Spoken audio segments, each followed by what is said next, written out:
kusudi ni nini? Kusudi ni mpango au kitu ambacho Mungu aliweka ndani ya mtu ili kutimiza ukiwa duniani. Yaani Mungu mwenyewe aliweka kabla hajatuumba, aliweka kusudi.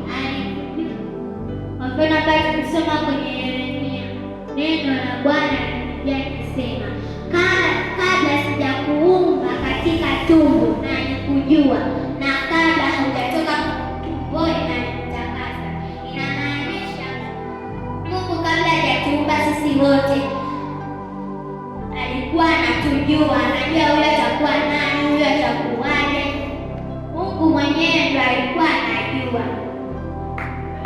na akaweka kusudi ndani ya mtu ili tutimize tukiwa huku duniani. Mungu alituweka duniani sio kwa sala, alituweka duniani ili tutimize kusudi